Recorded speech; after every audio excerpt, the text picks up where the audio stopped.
The sky is talking the talk about rain, but there's not yet been enough to register on the weather station. A few big drops falling. I think largely they hit the ground and evaporate for the moment. Okay, it's still fairly hot. This is what we like to see. We're up to 4 millimetres of rain now, so it's definitely registering. So, yeah, good. Looks like I need to clean some leaves out of that downspout over there.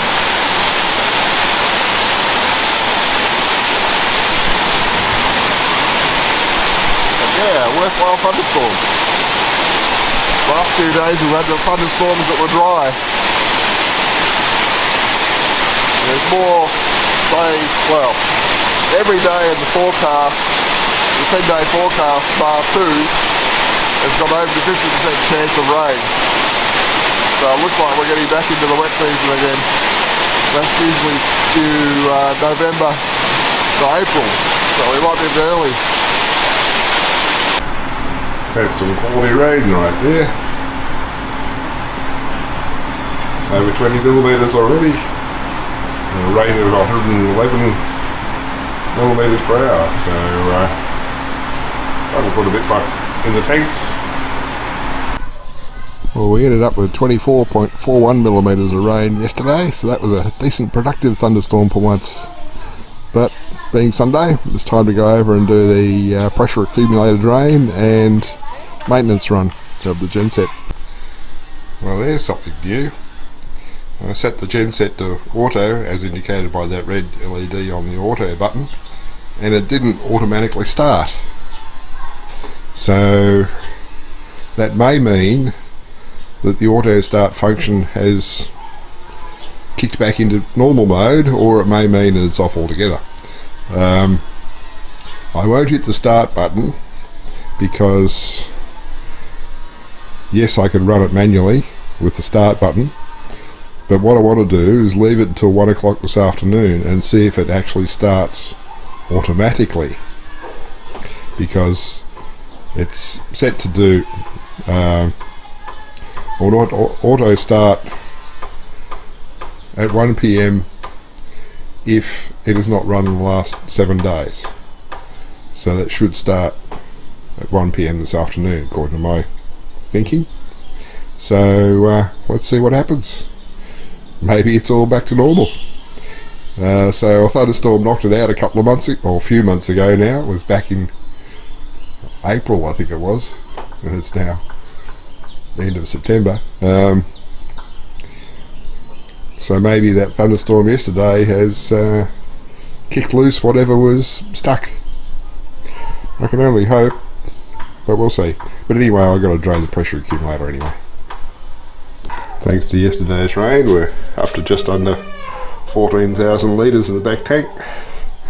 13 2/3. So certainly not going to run out of water before dry season. Sorry, wet season, because wet season's coming real soon now. The rain has resulted in some more wet spots beside the tank here.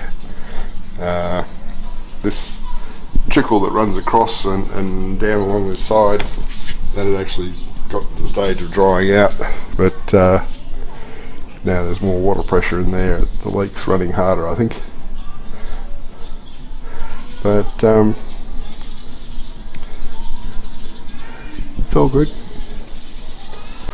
So here I am at 9:15 on Sunday morning, and it feels like it's already up to 41.8. Yeah, I might just have to turn the fan on and cool down a bit while I wait for that pressure accumulator to drain. We had another 27.5 millimetres of rain in yesterday afternoon's thunderstorm, and there's due to be another thunderstorm today, so it'll be interesting to see what happens. And I'm going to head down this way because I keep seeing building materials going past, like long bamboo poles and stuff like that, and on the camera I can see that it doesn't turn the corner, so it continues going straight, so I'm interested to see what's happening down there. Okay, now I know.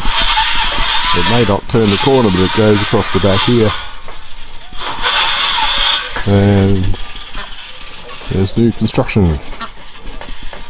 That looks high enough to be a person shelter rather than a livestock shelter. So let's just see what happens there. It's about 10 past 1 in the afternoon. It's already up to, feels like 44.6. Yeah, not in a hurry to go out there again. I did go out a little bit earlier and I did clean out those downspouts that I pointed out previously. So the next rainfall they should flow a bit more freely. And I also didn't mention that the genset did actually start automatically yesterday. Once I noticed it was running, it was sort of showing up on the dashboard on my screens here. I thought, oh, okay, so it did start. So what I did was I let it run for 35 minutes, hoping that it would shut itself down again after 30 minutes, and it didn't. So I, at that point, went over and I did a manual stop on it. So currently the stop button is the one that's illuminated. So I'm interested to see what happens when I go over next Sunday morning and put it on auto. But yeah, always something new going on. Those downspouts are working a bit better. This is the third afternoon in a row with a wet thunderstorm. Looking good. Well, that's been a decent little downpour. Almost 125 millimetres an hour there. It's easing off now. But yeah, another 27.41 millimetres. It's exactly the same as what we had yesterday. So I think the gauge may not be measuring at the 0.1 millimetre resolution. It's some fraction of a millimetre, which when they add up enough, they come out to a certain discrete number of values. Well, I've come over to the shed after lunch, but I suspect I won't be here overly long. Not at those temperatures and humidities. I just want to do a little bit of work here and then head back where it's cool. Well, there it is so far. I put another block on this side so that the screws had something more to bite into. So that was enough to make me almost evolve into a puddle. You can see the trail of sweat drops over here to the tool room and out there to where I drilled holes and cut wood and so forth. So I am done for the day. 13:56. Don't know what the starting time was, but yeah, we're still hot and sweaty. Time to knock off. Now, it looks to be promise of another thunderstorm this afternoon. Chances for rain were much lower percentage than yesterday, but we'll see. Well, I'm back from the shed and I think I can hear a few drops of rain outside now. But the one good indicator is solar input on the systems over there. Like that one's for the house system, and that displays for the shed system.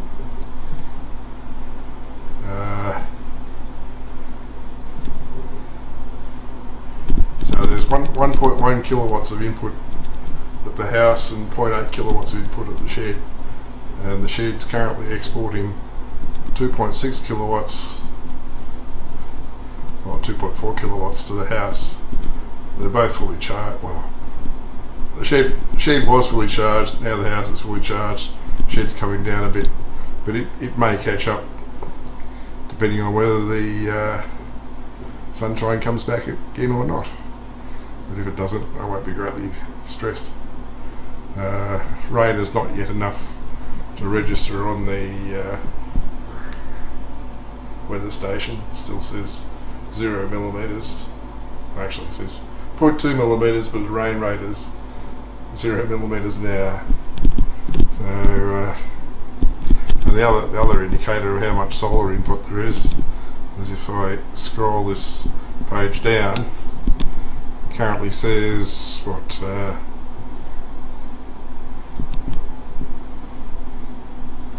86.5 watts input per square metre, and the highest I've seen on that is I think 840 watts per square metre, so we're down to bugger all at the moment. But I've got the trimmers, so I need to turn off the camera, I think, before I get too many shakes in there for you. It's Wednesday afternoon, and today's thunderstorm has been talking big, but there hasn't been a lot of action.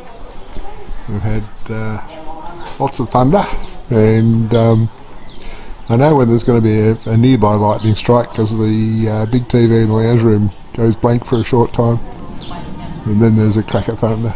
But so far we've had 0.51 millimetres, so a little bit of damp, but not much to worry about. 0.2 millimetres yesterday, so we've already improved on that slightly, but hopefully we'll get some more. I just came over and gave this thing a thick undercoat of the black undercoat, so I was thinking I might just order a can of white spray paint. A lot of the other stuff around here has been spray painted white, but that was involved with mixing up the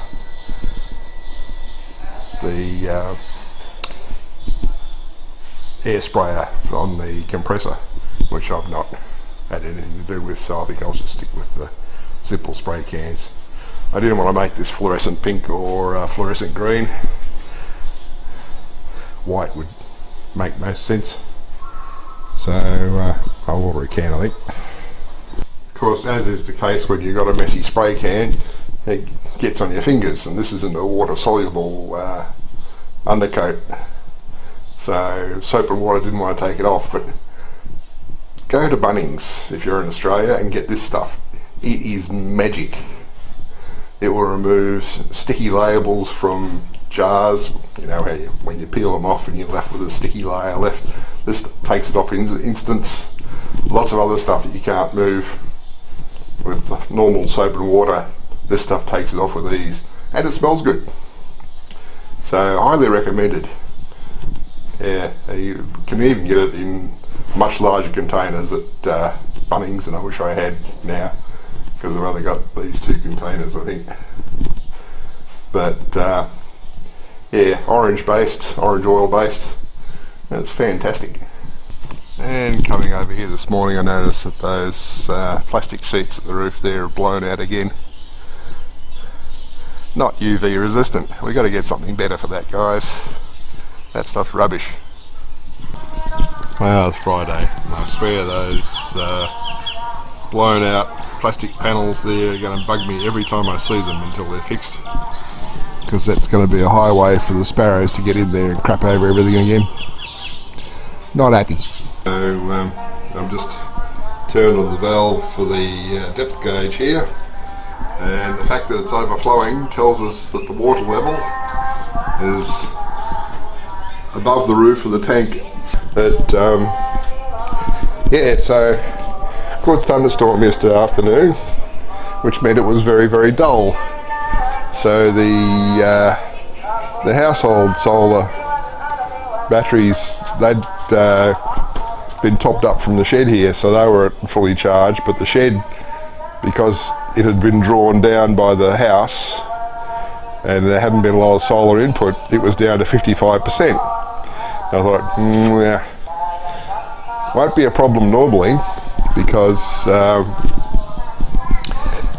with the way I've got things set up at the house, we can get through the night quite comfortably just on the batteries from the house. But if there's something that causes some sort of disruption, it will then want to draw on the shed.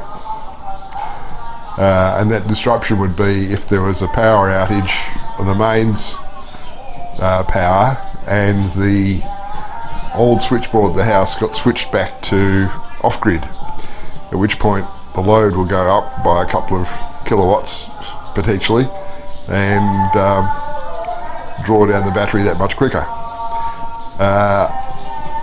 So then it would want to charge from the shed, and the shed would be depleted pretty quickly if it was only at 55%. So we would have the potential to actually have the systems shut off entirely, which I would prefer to avoid. That wouldn't be an issue if the genset was fully operational in automatic mode, because that means if the shed level goes too low, it just starts the genset. So I thought, well, okay, well, I need to come over here and top up the shed batteries before nightfall, or before night. It was already after the end of solar input. So I came over here and I hit the auto button thinking, yep, okay. But it didn't start. And I thought, well, actually, that's quite good. Because the fault it had previously had was that when you hit the auto button, it would start. Which it's not supposed to do unless the controller inside says, I need you to run. So I thought, okay, well, rather than hit the start button and top it up manually, I'll just let the thing sit on auto and see what happens. And if there was grid outages last night that caused the house system to need to import from the shed system, and that drew it down too far, this should start. Whether it would stop again or not is another question. I think I'll find out on Sunday, because if it doesn't start automatically before Sunday, it'll start on Sunday for a maintenance run, because it does that 7 days after the last run. This time I won't go and shut it down after 35 minutes. I'll let it run for an hour and see if it shuts down, because maybe I was just too early last time shutting it down. But anyway, we got through the night without having to import from the shed, but that was interesting in itself, because I looked at the dashboard about 10 o'clock at night and I saw that the power consumption was much higher than it normally is at that time of night. So I went out to the switchboard in the back airlock at the house and saw that there was power being consumed by Dadang's house and Lizu's house and Simita's house and so forth. So that meant that the mains had gone off again, because I had already done so earlier in the day. But fortunately that didn't last long, so I didn't draw down the house battery too far. But that's where we are with this. It's on auto, and I'll leave it on auto, and we'll see what happens. I have hopes that it may have actually come good. We'll see. I came over thinking to give this a second coat of the black rubberized undercoat stuff, and of course the can had run out. So then I looked at what else I had. I got another can of that black one, but I thought, well, rather than start a new one, I'll have a go at what this other one here was, and that's grey undercoat. So I thought, okay, well, I'll give it a coat with that. Ran out doing that, so I've used up the last of 2 depleted cans. So that's how it can stay now until the can of white that I've ordered turns up. But that's all a step in the process of getting this red pressure tank mounted up the other way. That'll replace that other home built structure we've got out there. But yeah, it's warming up. It's what, 29 degrees and 85% humidity.